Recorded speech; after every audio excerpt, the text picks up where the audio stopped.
కేంద్ర ప్రభుత్వం వివిధ శాఖల్లోని 1129 పోస్టులు భర్తీకి అవకాశం ఇచ్చిందన్నమాట. UPSC notification ఇచ్చిందన్నమాట. ఇందులోని ఈ నోటిఫికేషన్లోని భర్తీకి ఏ ఉద్యోగాల సంఖ్య ఎంత ఏంటంటే ఐఏఎస్లు 180 మంది, ఐఎఫ్ఎస్లు 55 మంది, ఐపీఎస్లు 147 మంది, గ్రూప్ ఏలు 605, గ్రూప్ బీలు 142. అంటే మళ్ళీ చూస్తారు, ఐఏఎస్లు 180, ఐపీఎస్లు 147, ఐఎఫ్ఎస్లు 55, group A 605, group B 142. And దీనికి ఇస్తే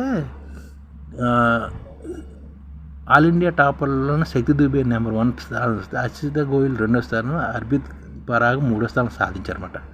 కేంద్ర ప్రభుత్వం డిసెంబర్ 2025 ఫిబ్రవరిలోని నోటిఫికేషన్ ఇస్తే జూన్లోని ఫిలిమ్స్లో జరిగితే మెయిన్స్లో పరీక్షలు నిర్వహించి జనవరి వరకు ఇంటర్వ్యూలు నిర్వహించారన్నమాట. ఇందులోనే 5,83,213 మంది ఫిలిమ్స్ రాశారన్నమాట. వీళ్ళు మెయిన్స్ రాత పరీక్షకు 14,625 మంది అర్హత సాధించగా ఇంటర్వ్యూలకు 2,845 మంది ఎంపికయ్యారన్నమాట. జనవరి 7 నుంచి ఏప్రిల్ 17 నాడు ఇంటర్వ్యూలు నిర్వహించి వారిలో 1,009 మంది అభ్యర్థులను సివిల్స్కి ఎంపిక చేసినట్టు యూపీఎస్సీ ప్రకటించింది. వారిలో జనరల్ కేటగిరీ వారిలో 335 మందికి, ఈడబ్ల్యూసీ కేటగిరీ కింద 190 మందికి, ఓబీసీ కేటగిరీ కింద 318 మందికి, ఎస్సీ కేటగిరీలో 160 మందికి, ఎస్టీ కేటగిరీలో 87 మందికి ఎంపిక అయినట్లు వివరించిందన్నమాట.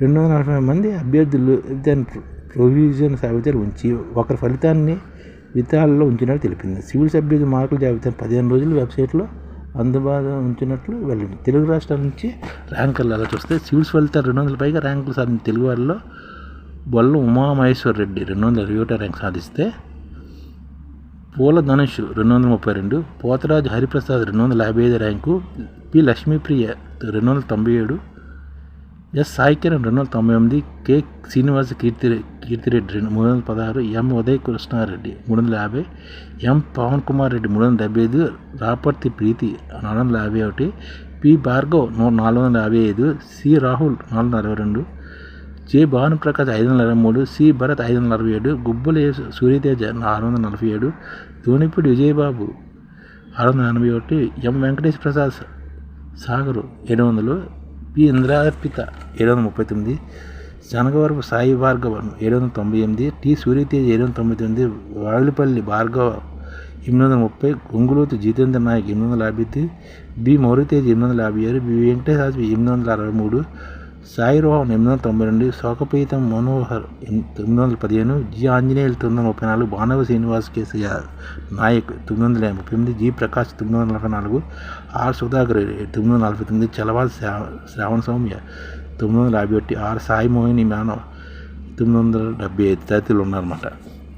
ఇప్పుడు వీరికి వచ్చే సీట్లు మిగతా వాళ్ళకి రాలేదు, వాళ్ళు కూడా కష్టపడి చదివారు. అలాంటి వాళ్ళ కోసం ఐడిఎఫ్ ఇండియన్ డెవలప్మెంట్ ఫోర్స్ ఉంటుంది అన్నమాట. ఇప్పుడు దేశంలోనే 10 లక్షల మంది ఎగ్జామ్ రాస్తారు, 10 లక్షల మంది ఉద్యోగాలు రావు. అక్కడ ఉన్నది 1,129 పోస్టులే, 180 ఐఏఎస్ పోస్టులు, 147 ఐపీఎస్ పోస్టులు, మిగతా వాళ్ళందరికీ రావు. అలాంటి వాళ్ళకి మన ఐటీఎఫ్ ద్వారా ఉపాధి కల్పిస్తారన్నమాట. అంతే శాలరీస్ తోటి వీళ్ళు దేశానికి సేవ చేస్తారన్నమాట ఐటీఎఫ్ ద్వారా. అంటే అది కేంద్ర ప్రభుత్వం, ఇది కేంద్ర ప్రభుత్వం సమానంగా అంతర ప్రభుత్వం అన్నమాట ఇది. ఇప్పుడు ఉత్తరప్రదేశ్ ప్రయాగరాజ్కు చెందిన శక్తి దుబే తొలి ప్రయత్నంలో టాపర్గా నిలవగా, హర్యానా జన్మించి గుజరాత్లో పెరిగిన హర్షల్ గోయల్ 2వ స్థానంలోని, తర్వాత స్థానం వరుసగా అర్చిత్ పరాగ్ 3వ స్థానంలోని, షామార్గి చిరాగ్ 4వ స్థానంలోని, ఆకాష్ గర్గ్ 5వ స్థానం నిలిచారన్నమాట. ఈ పరీక్షలు అత్యుత్తమ ప్రతిభ కనిపించిన వాళ్ళ 25 జాబితాల్లో నిలిచిన వాళ్ళ 14 మంది పురుషులు, 11 మంది మహిళలు ఉన్నారన్నమాట. తెలుగు రాష్ట్రాల నుంచి మొత్తం 42,560 మంది ఫిలిమ్స్ పరీక్ష హాజరు కాగా, వారిలో 600 మంది మెయిన్స్కి అర్హత సాధించారన్నమాట. తెలుగు రాష్ట్రాల నుంచి 42,560 మంది ప్రిలిమ్స్ రాస్తే 600 మంది మెయిన్స్కి సాధించారు. వారిలో 100 మంది ఇంటర్వ్యూగా ఎంపిక అయ్యారన్నమాట. అందులో 40 పైగా తుది జాబితాలు చోటు సాధించారన్నమాట. 100 మందిలో అంటే 42,560 మంది రాస్తే 40 మందికి చోటు వచ్చింది. తెలంగాణకు చెందిన చాలామంది అభ్యర్థులు 2 ఏళ్ళుగా గ్రూప్ 1 పరీక్షలు హాజరవడానికి ఇష్టపడ్డారని, అందుకే గతంలో పోలీసు ఈసారి తెలుగు రాష్ట్రాల నుంచి ఎంపికైన వాళ్ళ సంఖ్య ఒకంత తక్కువగా కనిపిస్తుందని civils coaching centre Brain Tree director చెప్తున్నారన్నమాట. ఇప్పుడు ఏపీ నుంచి శ్రీకాకుళం చెందిన బన్నా వెంకటేష్ 15 ర్యాంకు, టాప్ 20లో నిలిచారన్నమాట. రావుల రాజు 47వ ర్యాంకు, చింతపల్లి శ్రవణ్కి 22, సాయి చైతన్య జాదవ్ 68, జక్కా స్నేహితుకి 99, ఎన్ చేతన్ రెడ్డి 110, చిన్న శివ గణేష్ 119, చల్ల పవన్ కళ్యాణ్ 146, నేలటూ శ్రీకాంత్ రెడ్డికి 151, నెల్లూరు రాయి తేజ్కి 159, కొల్లిపాటి శివసాయికి 140 తంగలు మరిగా ర్యాంక్ సాధించారన్నమాట. ఈ విధంగా తెలుగు రాష్ట్రాల నుంచి వరంగల్ నుంచి కూడా సాధించారన్నమాట. ఈ ఛానల్ ముఖ్య ఉద్దేశం ఏంటంటే మన తెలుగు రాష్ట్రాల్లో 1 కోటి మందికి సంఘటిత రంగాల్లో ఏ విధంగా ఉద్యోగాలు ఇవ్వవచ్చు, కనీస నెల జీతం 30,000 వరకు ఏ విధంగా ఇవ్వవచ్చు, ఏ విధంగా చేస్తే ఉద్యోగాలు సృష్టించబడతాయో వివరిస్తూ ఈ ఛానల్ వీడియోలు వస్తాయి. అలాంటి వీడియోలు మీకు కావాలంటే మన ఐడిఎఫ్ భాస్కర్ ఛానల్ని సబ్స్క్రైబ్ చేసుకోండి. ఐడిఎఫ్ అంటే ఇండియన్ డెవలప్మెంట్ ఫోర్స్. ఈ వీడియోలు చూసిన తర్వాత మీకు నచ్చితే లైక్ చేయండి, మీ ఫ్యామిలీ మెంబర్స్కి షేర్ చేయండి, మరియు మీ ఫ్రెండ్స్కి షేర్ చేయండి. Thank you. నమస్కారం.